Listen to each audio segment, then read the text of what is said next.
une impression à la fois de modernisme et puis d'ancien. Le renouveau de la ville. À l'origine, c'est un parking. Ça me rappelle un peu mes 20 ans parce que je crois que ça a été construit vers 81 ou 82, quelque chose comme ça. C'est là que je me suis mariée d'ailleurs. Ah bon? Ouais. Au départ, quand j'ai vu construire, c'était pas terrible, c'était gris. Hein. Moi, je trouve que c'est un peu incongru au centre-ville, quoi. Je pense que les habitants, là, ils n'étaient pas tous d'accord pour qu'ils aient dans les yeux maintenant ce genre de choses, quoi.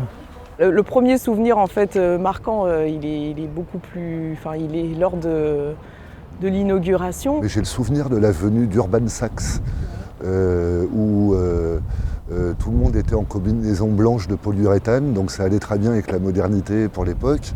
On fait descendre en rappel des musiciens qui jouent du saxophone enfin, de nuit avec la lumière et c'est un truc, c'est fou quoi. Moi, je ne sais plus combien ils étaient, une trentaine de saxophones et devant. Et du coup, il y avait des gens qui descendaient de la paroi tout en continuant à jouer. Je pense au Royal de Luxe, quand ils sont arrivés, évidemment, ils ont joué autour du volcan. C'était obligé quoi, d'utiliser ce bâtiment comme décor.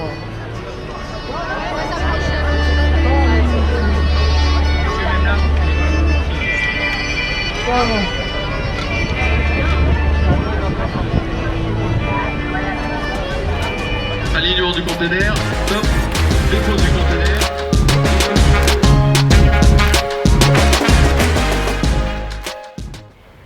Sérénité. Par rapport à toute l'architecture autour qui est très haute, même si elle est volcan, c'est comme un trou dans l'espace-temps. C'est une pause. J'ai découvert, quand il y a eu les travaux là récemment, j'ai découvert que vu du dessus, ça fait le dessin d'une colombe, et ça je ne savais pas. La coursive là, elle est hyper. Celle-là là Ouais, elle est hyper intéressante. Enfin, même si elle coupe le bâtiment, ça se déplace bien dans l'idée de la ligne. Ça suit la courbe et puis ça. En fait, elle n'est pas forcément nécessaire puisqu'en fait on pourrait y accéder par là. Mais c'était une façon de se promener aussi, d'aller peut-être de s'approcher au plus près du bâtiment, de flirter un petit peu sur la mi-hauteur. Là, c'est intéressant.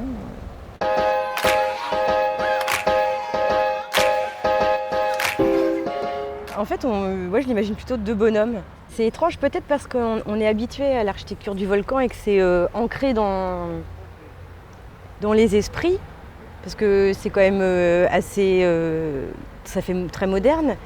Mais quand tu vois ces structures-là, c'est celles-là qui font hyper moderne par rapport à l'environnement. C'est deux pylônes posés comme ça sur une surface plane et ils sont perplexes peut-être ou ouais. Les sculptures là, Oui. elles t'évoquent quoi? Des hiboux. Pour moi, ça ressemble à des requins. Avec un aileron derrière et une bouche ouverte, mais...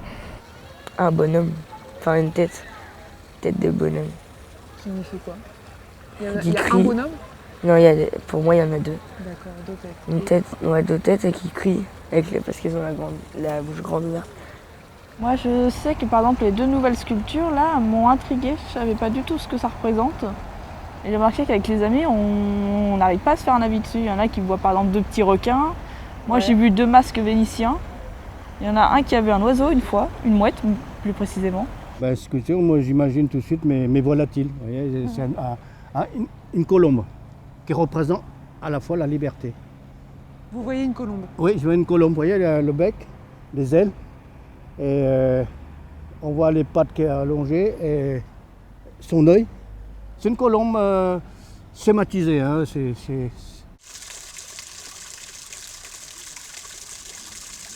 Il manque la verdure ici.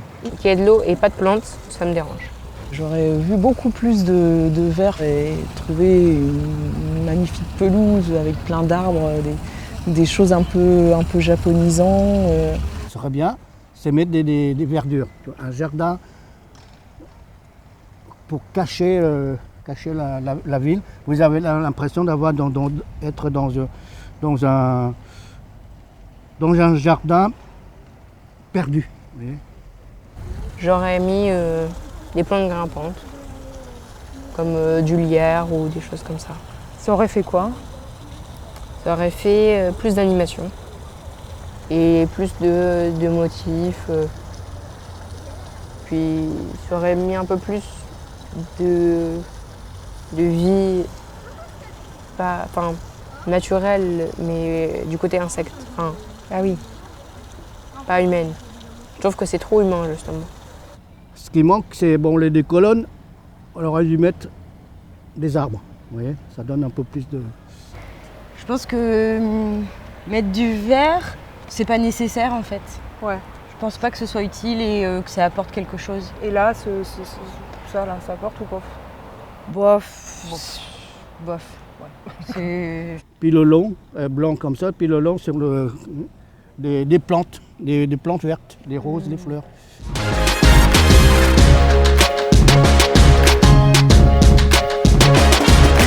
Moi, je l'aurais pas vu ici. C'est-à-dire, tu l'aurais vu dans Pas un autre... pas dans cette ville. Ah. Pourquoi? Bah, ça correspond pas du tout à l'architecture du Havre, mais j'aime bien parce que ça fait une surprise. C'est inattendu. Bah, en fait, il est implanté dans un endroit dans lequel on ne l'attend pas. Ouais. Donc c'est un peu surprenant. On a l'impression que ça a été posé là, l'espace Niemeyer, tout en opposition avec Perret. Ça a été vraiment à l'opposé de Perret. Ouais. Mais que finalement, il s'apprivoise bien et ça marche bien. Ça marche bien. Il y a quelque chose en plus par rapport à toute l'architecture Perret, ça c'est du plus. C'est pas fait voilà, pour rajouter un morceau, c'est différent. Ça casse, moi je trouve que c'est intéressant. Ouais. Et puis bon, en plus, c'est Niemeyer, quoi. C'est pas n'importe qui. Ouais. Donc, puis après, c'est aussi le rythme cassé. Parce que là, tout est bien droit, là, angle droit et tout ça. Et là, d'un seul coup, ça y est, ça casse un peu toute cette rigidité. Il y a des courbes, alors que l'architecture Perret, c'est quand même très rectangulaire. Les fenêtres, il n'y a pas d'avancée, il n'y a pas de balcon, il n'y a pas d'ouverture sur l'extérieur. Ça fait assez compact, mais finalement, quand tu regardes dans son ensemble, c'est pas choquant. Ouais. Au contraire, peut-être que ça contrebalance avec la dureté du bâtiment Perret, où ça ferait peut-être plus austère s'il n'y avait pas ça, quoi. Bah, c'est tout en contraste justement, que ce soit en termes de forme, de couleur, les 100 fenêtres alors que Perret il y a beaucoup de fenêtres. Bah, ce serait plus dans la rondeur ici, plus strict et rigide de l'autre côté. Et ensemble, ils s'harmonisent bien, ils se répondent bien, ça s'assouplit à deux. Je trouve Perret très très anguleux, donc c'est plein d'arêtes, c'est plein de... un petit peu gris, donc je ne vais pas dire que ça a été fait à la va-vite, mais c'est quand même la caractéristique de reloger des gens à l'époque. Et la rondeur du volcan, enfin tout ce qui peut être en arc de cercle, pas seulement les deux volcans justement, mais même tout ce qu'il peut y avoir autour, les bordures blanches, l'escalier, c'est assez sinueux. Donc c'est vrai qu'il peut y avoir un petit côté rivalité à ce niveau-là. Mais je trouve que le volcan, par exemple, me paraît plus harmonieux. Je ne sais pas ce qu'ils pourraient se raconter. Non, ils sont curieux. Ils sont curieux. Se rencontrer, oui. Ah ouais, ils sont d'être curieux ensemble, ouais. D'accord. Je trouvais ça élégant. Ouais. Assez élégant. Et puis, deuxième chose, c'est tout blanc, alors que les trois quarts des immeubles Perret qui sont autour sont plutôt gris ou beige. Enfin, j'ai trouvé que c'était quelque chose qui dénotait justement volontairement, même en plus avec le monument aux morts de l'autre côté. Et oui, pour moi, c'est vraiment un renouveau, comme si la ville se risquait à quelque chose de nouveau. Je trouve que le Perret, ça fait plus vieux que le volcan ou pas? Non, mais enfin, un peu. Un peu plus vieux, mais... pas tant que ça. Et pourquoi ça fait pluvieux? Parce qu'il y a plus de détails. Et de plus en plus, on essaie de faire des choses simples. Et je pense qu'avec les années, ils se connaissent de mieux en mieux et ils s'harmonisent de mieux en mieux. Il n'y a pas de rivalité entre les deux. Ils s'observent, ils s'apprivoisent et maintenant ils s'admirent et ils se mettent en valeur. La tour Perret, là, juste à côté, pourrait parler justement de la reconstruction et puis peut-être que le volcan lui dirait « Oui, mais moi je suis jeune, je suis neuf, je suis la nouvelle génération. » Et la tour, dans ce cas-là, sera plutôt une grand-mère. Alors qu'ici, c'est plus un point de rendez-vous, un repère. On le repère par rapport au volcan, mais on ne dit jamais tiens, on se donne rendez-vous en bas de la tour Perret, on ne saurait même pas la nommer en quelque sorte.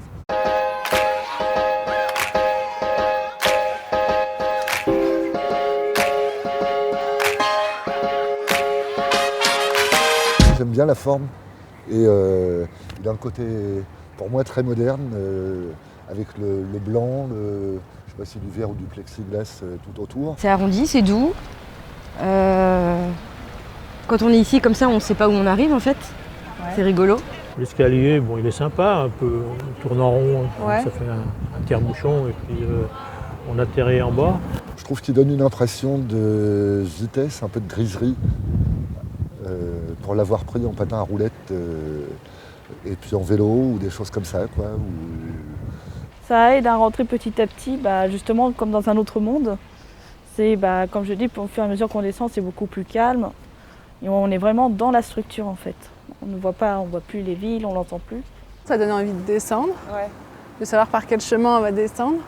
Les marches derrière, l'ascenseur, les escaliers là-bas. Il y a un côté jeu, un peu. Il y a un côté, je peux changer à chaque fois que je viens.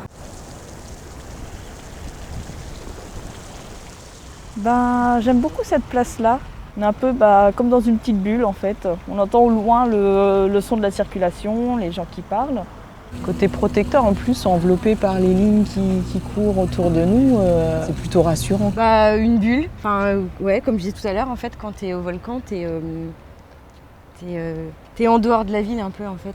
En fait c'est délimité par les deux pots de yaourt, ça fait la petite bulle autour, avec l'eau, tu descends, tu arrives par les marches et tu es entre tout ça quoi en fait. D'accord. Tous les endroits du Havre sont à hauteur, à peu près tous de la même hauteur. Et là, on est vraiment comme si on plongeait dans quelque chose. On plonge dans quoi? Dans l'eau. Dans l'eau? Oui. Pourquoi dans l'eau?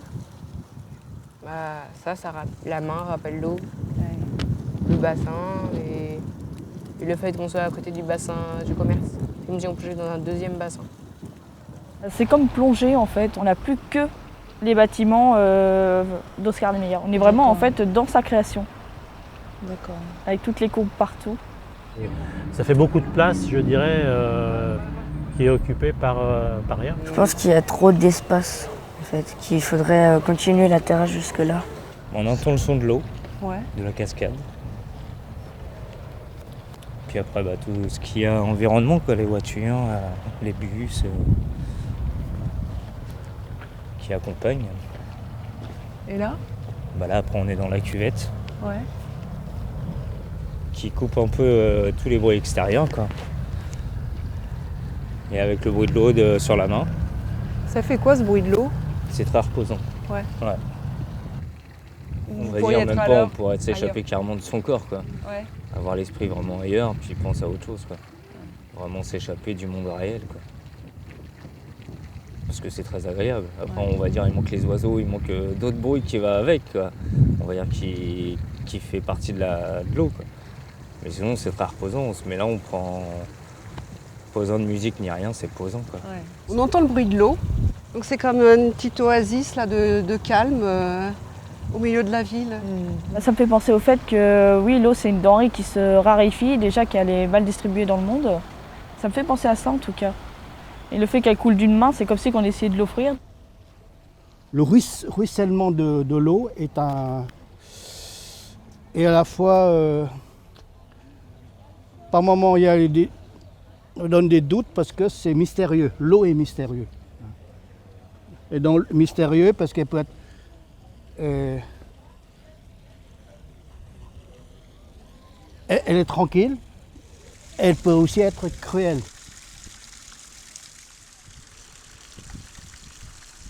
C'est une main tendue, c'est une belle main. Et puis quand on est petit, on a envie de monter dans la main pour aller voir. Bah oui. Et alors Ça change quoi comme... on a l'impression de se sentir dans une sorte de petit réceptacle, de petit berceau. Enfin, et pareil, comme elle est tendue vers le haut, hop, c'est regarder ce qui se passe là-haut, quoi. Et regardez pas la main, regardez en hauteur. La main de l'espoir, la main de l'entraide, du partage ou quoi que ce soit, on tend la main à quelqu'un. On voit comme si elle voulait quelque chose et c'est un peu bizarre de voir une main sortir d'un volcan et puis c'est pas quelque chose qu'on voit tous les jours. C'est une main un peu grise et verte, un mélange des deux, kaki du coup, qui demande un peu quelque chose qu'on doit lui donner et puis on a l'impression que c'est l'eau du coup qu'elle demande et puis... Bon, j'ai l'impression que c'est un géant qui est à l'intérieur, qui est en train de dormir. Vous voyez, il tend la main et puis, sans le vouloir, il a fait un trou pour... Ah, super. Une belle image, ça. Ouais. Je me suis toujours demandé pourquoi c'était une main. Peut-être que ça veut dire qu'il y a beaucoup de soleil, donc il faut se rafraîchir, je sais pas. Je suis un peu plus critique sur cette main. Je me dis, il a voulu vraiment laisser, Oscar Niemeyer, il a vraiment voulu laisser son empreinte. C'est pas très discret, quoi, finalement. Ça manque d'humilité un peu. Un petit peu. C'est ce que ça me renvoie. Ouais.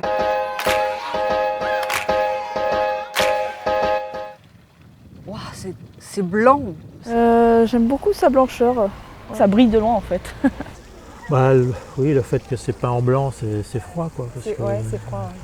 Je vois pas, non, j'imagine pas une autre couleur en fait. Je veux dire, il est pas forcément blanc éclatant, blanc très clair. Il est un peu blanc plus chaud, je sais pas si on dit ça. Les nuages. Ah ouais. La légèreté, on va dire la légèreté même s'il est imposant. Et la beauté, la blancheur. Le côté bien pour moi, c'est peut-être joyeux, mais après il faudrait mettre de la couleur. Il faudrait les peindre, faire par exemple des graphismes, ça serait joli. Mais moi ce que j'aime pas c'est toutes les couleurs qu'ils mettent dessus, les dessins, ça va pas avec eux. Ça fait trop de couleurs pour l'endroit. Ouais, d'accord. Dans la bibliothèque, d'avoir des couleurs c'est intéressant, mais pas à l'extérieur.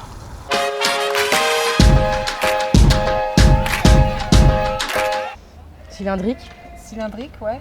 Après, j'ai jamais été douée en géométrie, donc...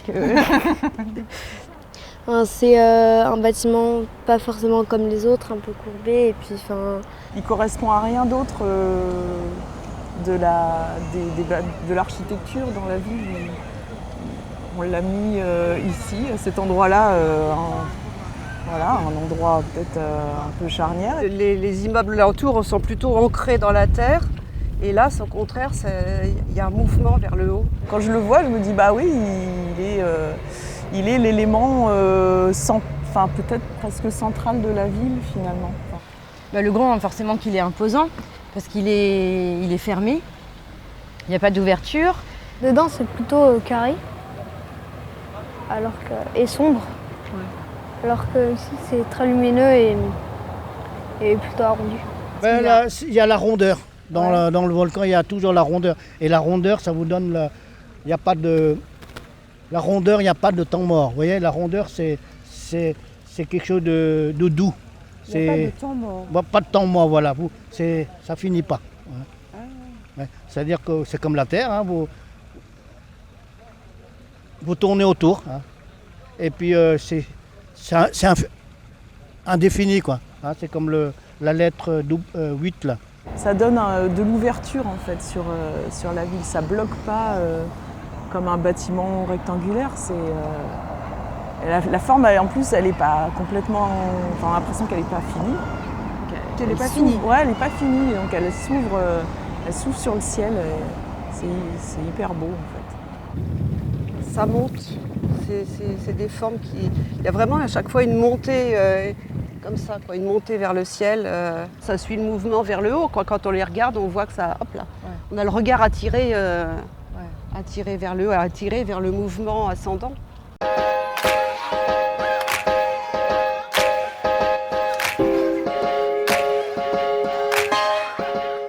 Ils sont liés quand même. Ils sont liés, oui.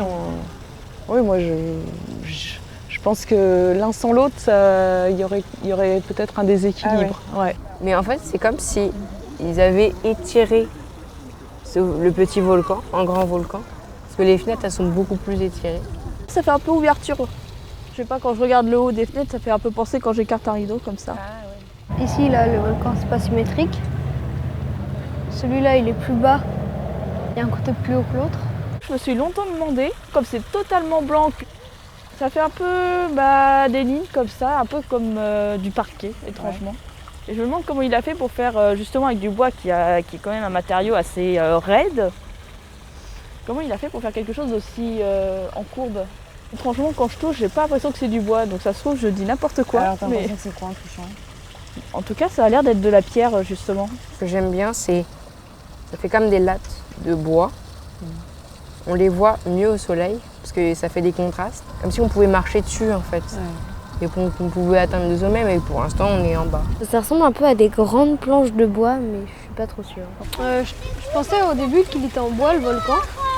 Mais je me suis rendu compte qu'en fait, il était en ciment et que c'était un genre d'échafaudage pour tenir au début, qui était en bois. Et ça a pris la forme. Et ça a donné un style au volcan. Ça a donné un style de volcan. Et du coup, c'est quoi comme matériau là? Du ciment. C'est du ciment. Ou du béton. La matière, elle est bizarre. Elle est comment? Je sais pas, elle est... j'ai pas l'impression de connaître en fait. Ouais. On dirait un peu comme des briques, mais pas chaque morceau de brique, comme une grosse brique géante, toute lisse. Je pense que quand on passe devant, on se demande ce que c'est. Ça interroge. Ouais. Ça interroge. Et on n'imagine pas une salle de spectacle, je pense. T'imaginerais quoi? Quelque chose sans fenêtre. Ouais. Ça pourrait être un cinéma. Ouais. Ça me paraît pas illogique de voir l'architecture côtoyer le théâtre, la musique, la danse et tous les arts en général. Ouais, pourquoi pas en fait? Pourquoi est-ce qu'un bâtiment devrait forcément être bien marqué? Attention, c'est une salle de spectacle, on ressemble à une salle de spectacle. Là, c'est comme si que les salles de spectacle étaient dans une œuvre d'art. Je trouve ça pertinent en fait. De toute façon, une salle de spectacle, ça peut, je dirais, l'architecture. Oui, c'est des recherches, c'est de la recherche architecturale. Moi, je trouve que c'est intéressant. Ça va bien avec tout le domaine culturel, quoi. En plus, l'idée de volcan, je trouve que ça s'est vraiment bien trouvé, quoi. Le nom volcan, là, ça fait vraiment ça. On s'attend à un chaudron en haut, là. Donc, c'est bien. Ça fait un peu bouillon de culture, en plus. Donc, ça va bien avec. Donc, ça va bien avec. Oui. Si tu fais abstraction de ce que tu as vu, t'aimerais que ce soit comment en haut? Idéalement, t'aimerais que ce soit comment?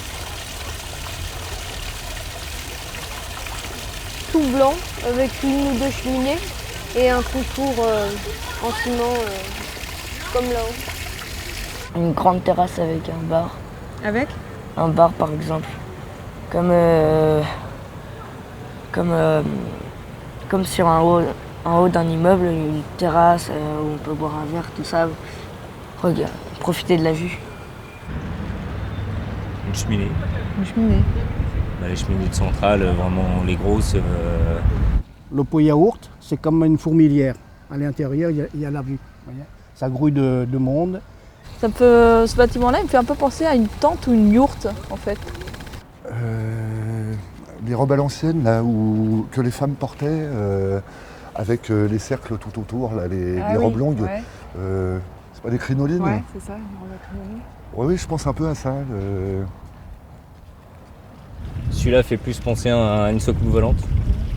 Quelque chose comme dans les concerts, une scène en hauteur où on imagine bien un grand chanteur ou une grande chanteuse venir en haut et puis faire son spectacle et les autres en dessous qui regardent. Un peu un gâteau. Alors il manque les bougies évidemment, mais un peu un gâteau à l'américaine où souvent dans les BD j'ai vu ça soit dans Lucky Luke où il y a soit une femme ou quelqu'un d'autre qui va surgir par le haut. Ok, c'est un gâteau à quoi? Avec du blanc, il y en a du sucre glace. Hein. Non, je pourrais même pas dire. Hein. Je dirais un peu une rampe de skate parce que c'est assez courbé. Du lait. Étrangement, je ne saurais pas expliquer pourquoi, mais lui, je l'aurais appelé la dent. La dent? La dent. C'est un grand machin blanc tout lisse, c'est une dent.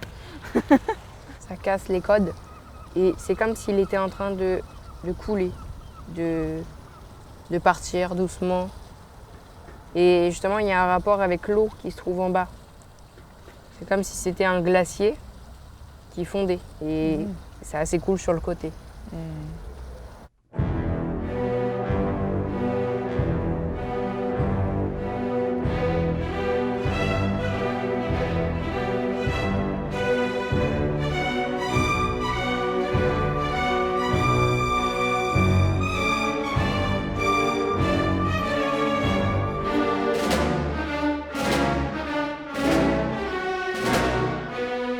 Moi, je vois un orchestre.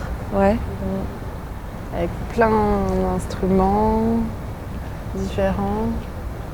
C'est qu'il est à l'intérieur, c'est chantant. Ce qu'il est à l'extérieur, c'est muet. Parce que c'est pas animé les façades. Plutôt chantante. Ouais. Je pense que c'est justement les lignes qui font qu'il y a une petite légèreté. C'est du coup pas par la parole qui nous dit regardez-moi, mais par son physique et puis, si on peut dire ça. Très muet. Muet? Muet? Oui. Pourquoi ça marche? Il a pas de trou. Il a pas de trou? Non. D'accord. Tout reste dedans. Aucun bruit, aucun son ne sort. Non, c'est pas muet. C'est quoi? C'est parlant. Le volcan est vivant parce que déjà le volcan c'est une éruption. Hein, c'est là où sort le feu, la vie, la mort. Oui, dans un sens, c'est mystérieux. Oui. Ouais, pourquoi? Parce qu'on ne s'attend pas à voir ce genre de choses en pleine ville, quoi. On voit pas ce qu'il y a dedans. Donc, puis même là, il faut descendre pour voir ce qui est dedans. Oui, il y a comme un petit côté mystérieux quand même, oui. Prétentieux, non. Je pense qu'il sait sa beauté, il sait qu'il est aimé, mais il reste humble pour moi. Ouais, d'accord. C'est ça qui le rend beau. Est-ce qu'il a un Solan? Non. Non, c'est rien de contraire à la loi. D'accord. Insolent. Peut-être parce que justement tout le monde est carré autour et lui il se permet d'être en courbe. Quand on se dit bâtiment, on se dit architecte, quelqu'un qui l'a construit, on pense pas tout de suite à enfant. D'accord, ok. Trop sûr de lui pour être enfantin. Et puis avec de l'expérience. Enfin, il est là, on le voit, mais il ne va pas être trop... il ne va pas en faire non plus peut-être des caisses comme un bâtiment où on mettrait des colonnes, des moulures, des dorures, voilà, il est parce qu'il est épuré, il est simple et.